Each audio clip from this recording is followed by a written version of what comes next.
How's everybody doing? See if my audio, yeah, the audio's good. Okay, great.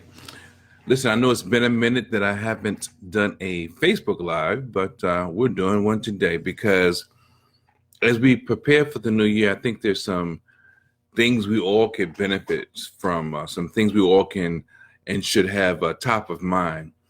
And I know that a lot of us, we get uh, turned on and turned off by different things we see, and there's so many distractions. And I must admit I get distracted too, but the point of it all is that we've got to be the best versions of ourselves, and the only way to do that is to stay the course. So there's some things I wanted to share with you about what you want to do as it relates to you and your business, you as an entrepreneur, whatever it may be. It doesn't matter whether you're, hey Sherry, how you doing, thanks for joining. It doesn't matter whether you're an author, a speaker. It doesn't really matter. And honestly, someone, even in your day-to-day interactions with other people, generally speaking, there are things that throw us off course. So, though we're in the 21st century now, there's some things that we do that we need to course correct. We need to change. We need to shift. We can't allow trends and fads to take over our behavior. Certain things are supposed to be done certain ways. And if you can flip the script and do it in a different way, but still be profitable, still be beneficial, still add value, that's a plus. So I got a few things I want to talk to you about, especially though the entrepreneur, the new entrepreneur or the old entrepreneur.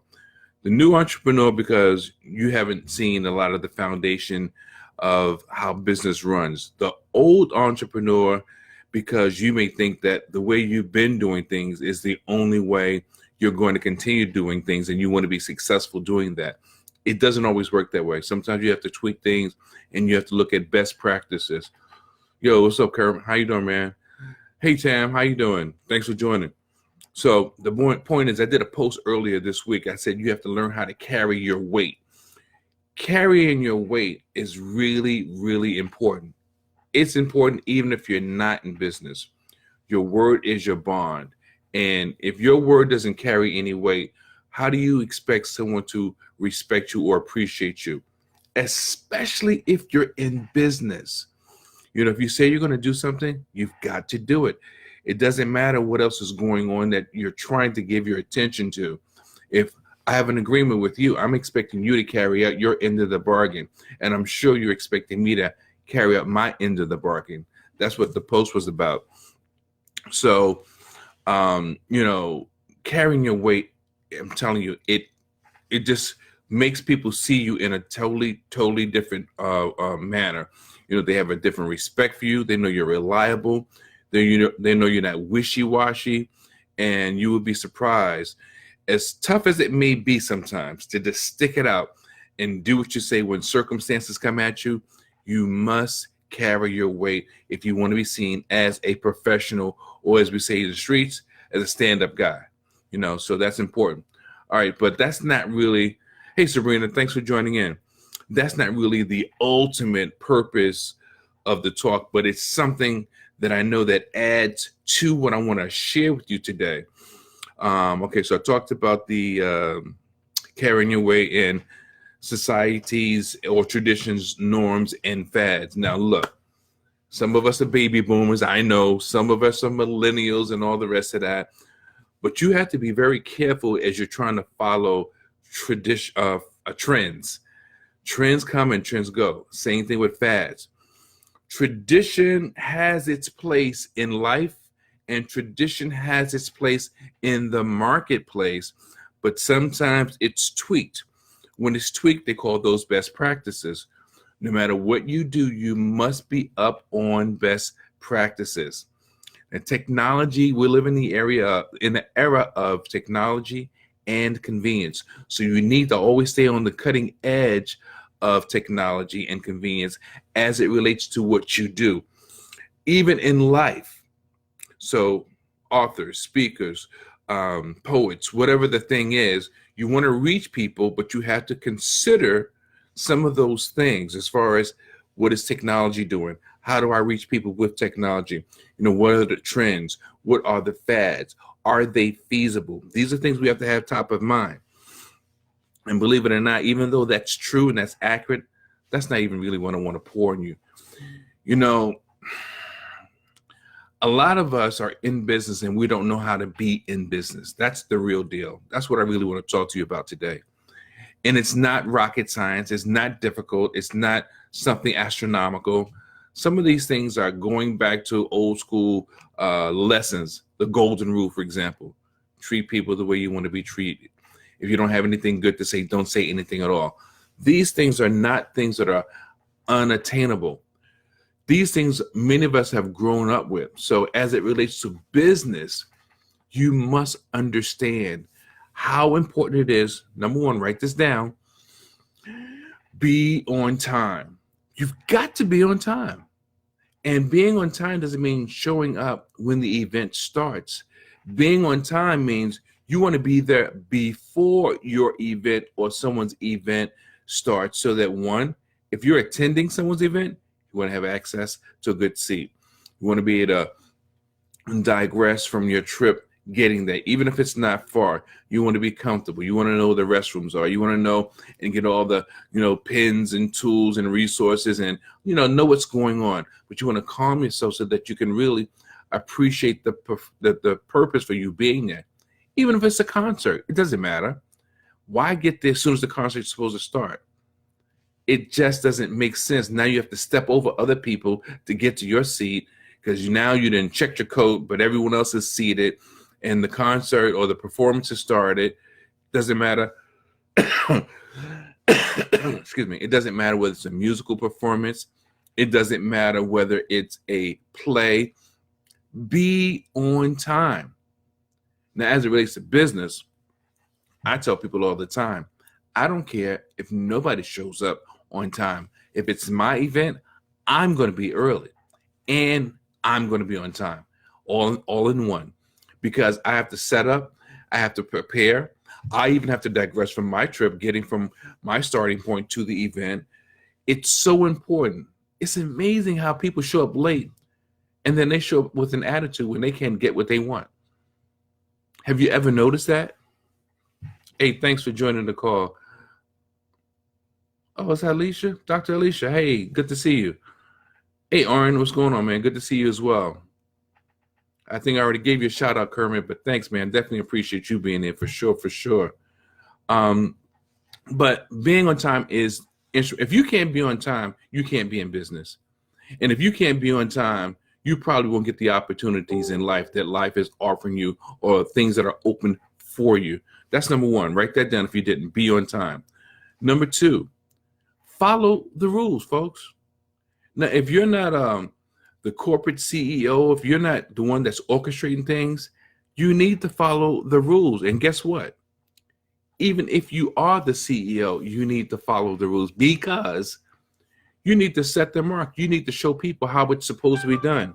Whatever it is that needs to be done, if you want to get the best out of a situation, you have to show that you can take instruction before you can give instruction. And that's what following the rules is all about.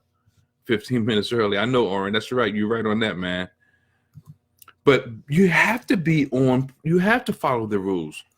When you follow the rules and you have one person or 10 people working for you or with you, you're setting the stage. They're learning and understanding how things are supposed to go. Now, yes, some people are going to want to do their own thing, but you don't follow them. You follow what you know in your heart is right and what has been explained to you or how things have been laid out for you. Let me tell you, following the rules includes best practices. If you've got rules for how your thing, your organization, your business, your company, whatever it is, how it's supposed to run, or the guidelines that it uses, use them. You don't want to stray from a foundation that has already been put in place, a blueprint that has been laid out for your success. Now, if you find that it's not working, then of course you shift things or you tweak things, but you follow those rules as much as possible to the letter. I was going to say you'd be surprised at how many people break the rules. But if we look at our government, I guess we already know how many people break the rules. I already know that, right? You will already say on time. Yes, yes, indeed, Oren. But this is the deal. There are client preferences too. So if you're working for a client, you have to follow the rules to satisfy that client. You want to show your client that you are able to follow rules because you're a professional. You're bringing something to the table for them that 9 times out of 10 they're paying you for, and you want to show them they made a good choice by choosing you. If you can't follow the rules, believe it, they're not calling you back. Next, write this down also. Whatever your mission or vision statement is, you want to represent that. You want to work towards that end. And it's the same thing for your client. If they have a mission or vision statement that speaks to a certain end goal, you want to make sure that you're respecting that and you're moving in that direction. If you're not moving in that direction, again, they won't be calling you back. In fact, they may even cut the deal and sever ties. It has happened many, many times. So number one, you want to be on time. Number two, you want to follow the rules. And as we're talking about following the rules, we're listing things like best practices. Understand the importance of best practices. That's a solid reason to follow the rules.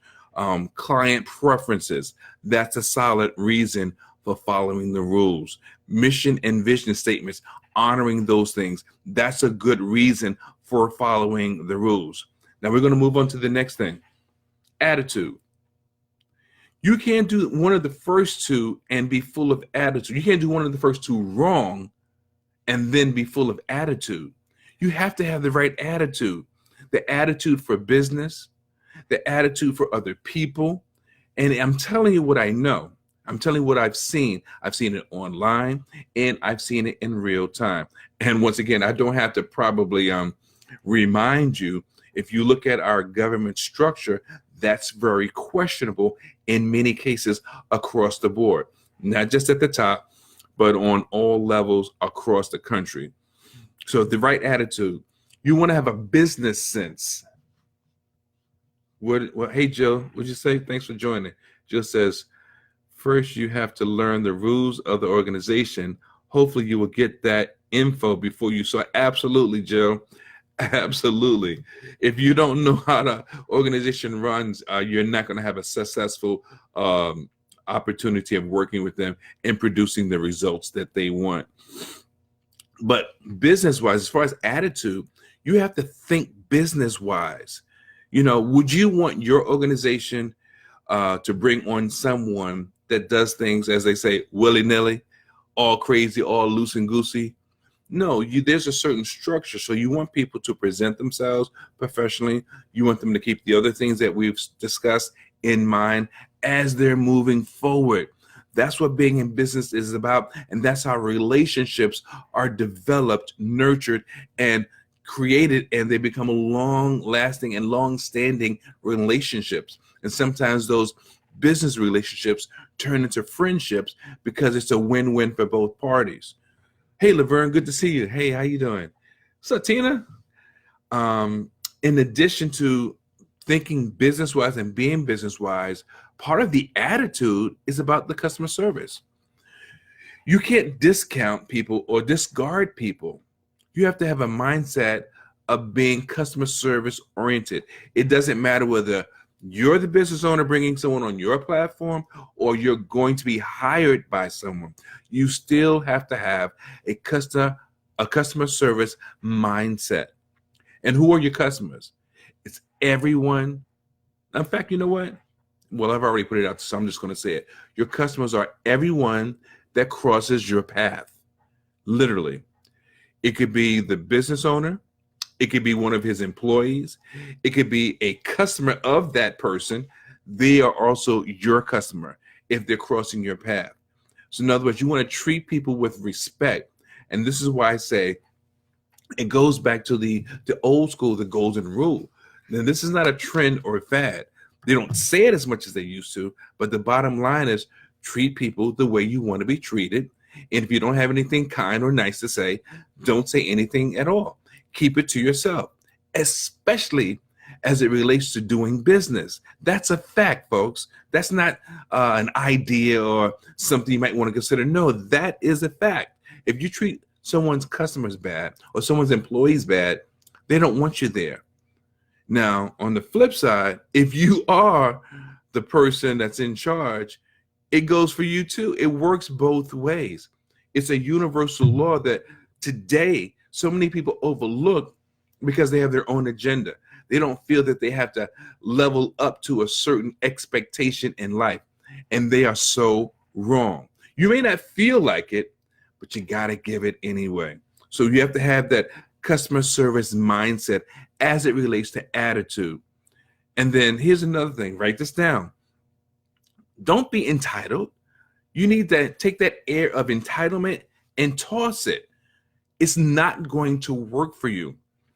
If you're just starting out in business, you can't have that attitude because, first of all, you don't have any grounding, any footing, or any recognizable brand in the industry, probably in your own industry or in business in general.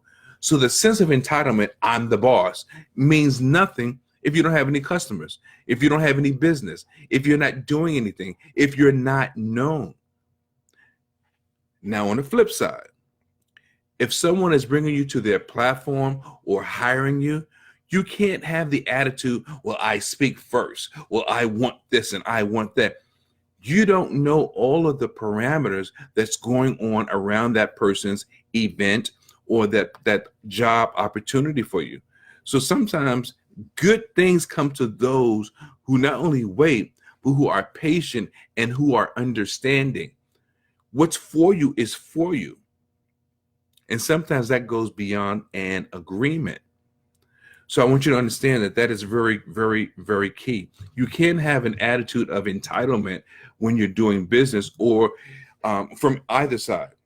And honestly, even not in business, that's sometimes a very ugly way of being, having a sense of entitlement. You know, entitlement tells a person that you're arrogant.